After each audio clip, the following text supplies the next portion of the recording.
Okay, what's going on, everybody? It is Dax, and we are back with a little bit of a different setup this time.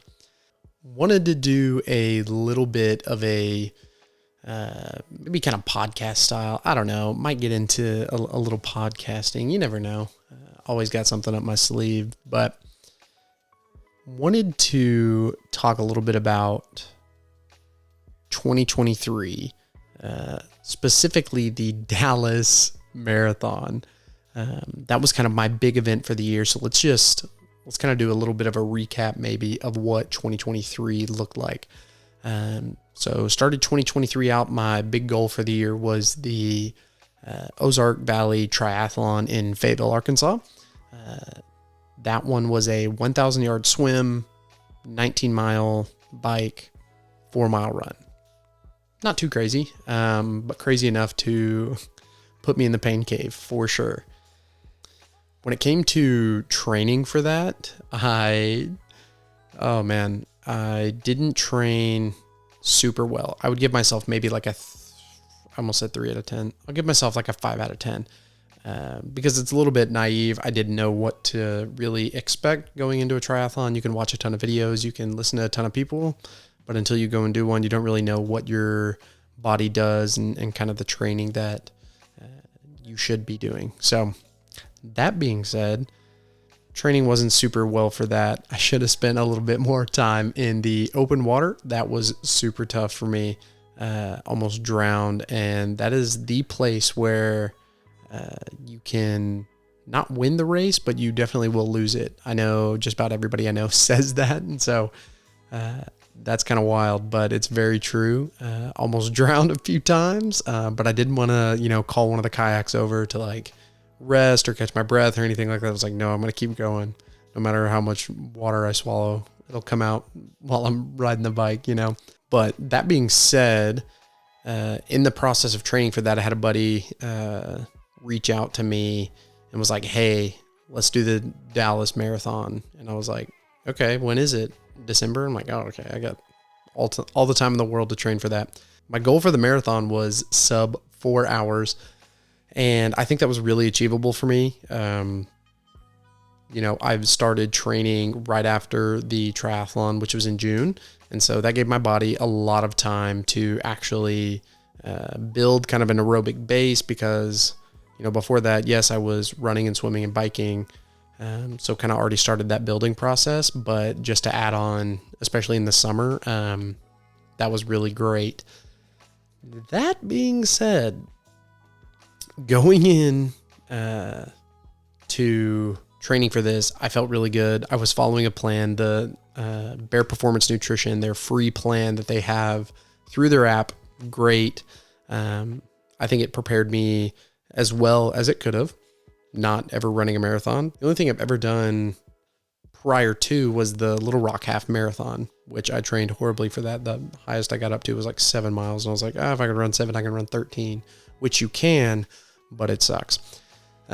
So come the week of, it's the taper week. It's a week I've been waiting for. I've been putting in so many miles, right? And you just wanted a little bit of a break.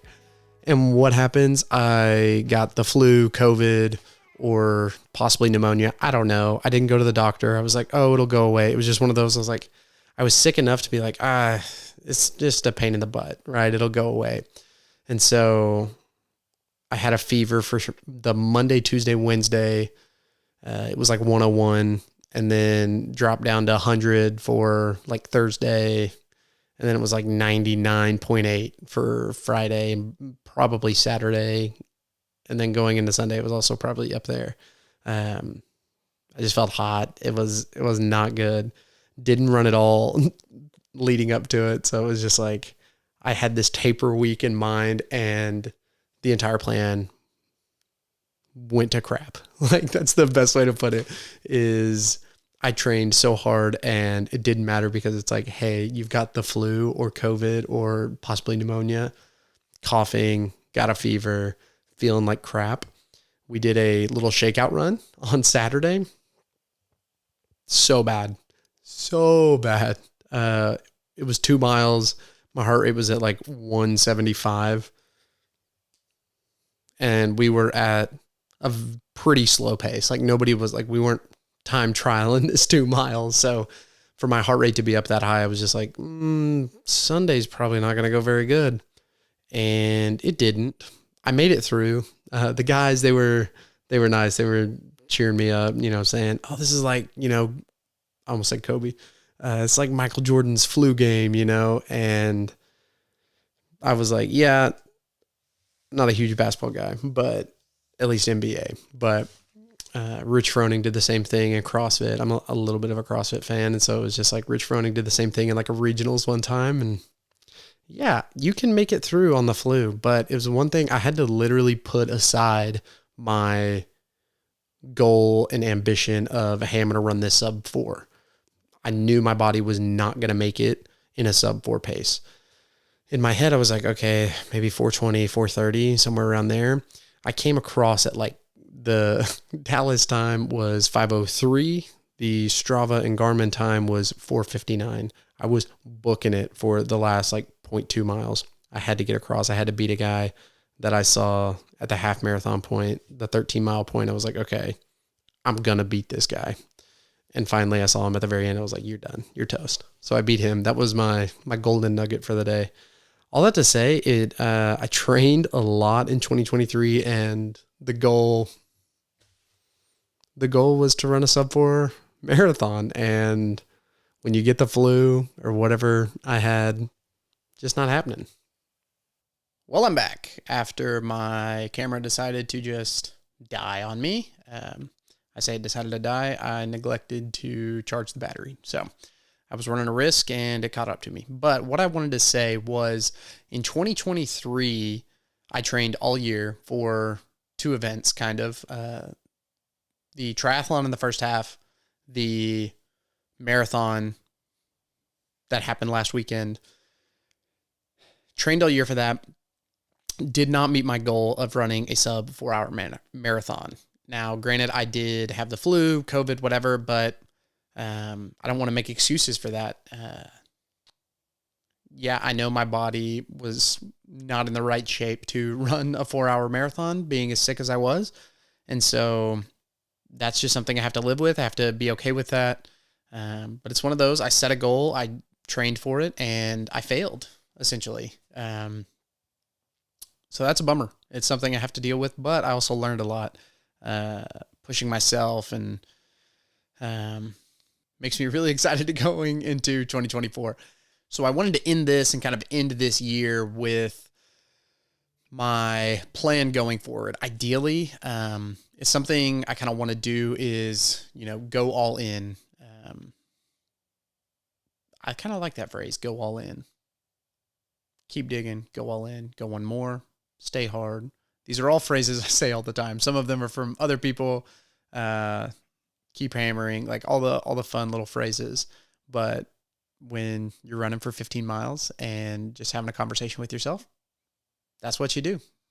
You keep digging, you keep hammering, you go one more, you stay hard, you do it all, right? But that's what I want to do is go all in 2024 with training, with family, with everything that I do. I want to go all in. 2024, I definitely want to do a much better job at being consistent with the content creation, getting stuff out there, ideally on a weekly basis. And I know that's hard, but it's also something I'm working on right now is planning that out. What does that look like? What do I want to be posting? What do I want the channel to look like? Doing kind of that brainstorming session. So that way going into 2024, I have a plan in place, just like training for an event. If you want to be successful at something, you're going to sit down and you're going to plan it out and come up with a plan of action, a plan of attack to meet that goal, to crush that goal. And so that's what I want to do going into 2024, which makes me super pumped. I'm a big New Year's resolution person. I don't know why. It's easy momentum to just grasp and launch, right? Everybody's like, oh, new year, new me. Not necessarily. That's not my philosophy.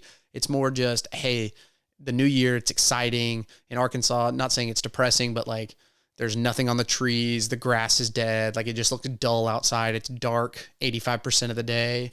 And so by taking that New Year's, like, man, it's a new year, like I can start something, just grabbing that easy motivation and that momentum can launch you into springtime where the weather's nice and it's easier to be outside because you want to be outside because it's nice, right? But just taking that easy motivation and launching your year, I think is something I love doing. So that being said, that's what I'm looking forward to. Got a lot of cool things coming and planned up for 2024, and you'll just have to hear about it in the next video. We'll see you next time.